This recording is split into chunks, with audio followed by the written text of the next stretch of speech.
चारि जण अंतरराज्य लुटेरा गिरफ कार जबत।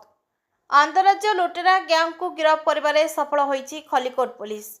एही गैंगर 4 जण को ब्रह्मपुर गोटे शॉपिंग मॉल पुलिस काबू करिबारे सफल होईछि। गिरफ होइतिबा समस्त हेले मध्य प्रदेश राज्यर बासिंदा। सेमाने हेले बुरहान जिलार नेपानगर थाना अंतर्गत नायकहेड़ा ग्रामर अमीन खान और दुधिया चौईक ग्रामर फिरोज खान, धर जिलार धरमपुरी थाना अंचलर सादिक खान एवं मनबार थाना अंतर्गत खेरमा जागिर ग्रामर मुस्ताक खान बोली जनापड़ी। सेमाने गोटे राज्यरू अन्य राज्य को विभिन्न सोना रूपा अलंकार नहीं जाउथबा व्यवसायी माननकु निशाना करी लूट करुथिले।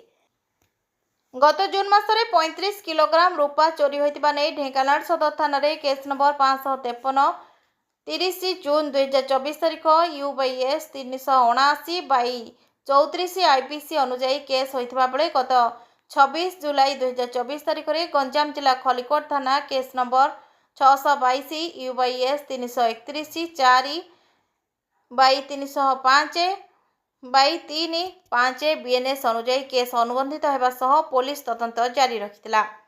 जड़े पश्चिमबंगर व्यवसायी 17 किलोग्राम शुद्ध रूपा नहीं माँ खंबेश्वरी बस रे ब्रह्मपुर नहीं जाउथबा बेले भेजीपुट फांडी निकट रे जलखिया खाइबा पई बस रहितबा बेले ब्रह्मपुर कार रे पीछा करी आसुतबा एही लुटेरा गैंग समस्त रूपा लूट करी खसी पळाइथिले।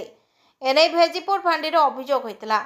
सही दिन ठारू खलिकोट थाना अधिकारी नरेश कुमार साहू निर्देश क्रमे भेजीपुर फांडी अधिकारी देवाशीष मिश्र, PSI विश्वरंजन राउतराय और पुलिस कर्मचारी मानक सह मिलित भाव तदंत जारी रखिथिले।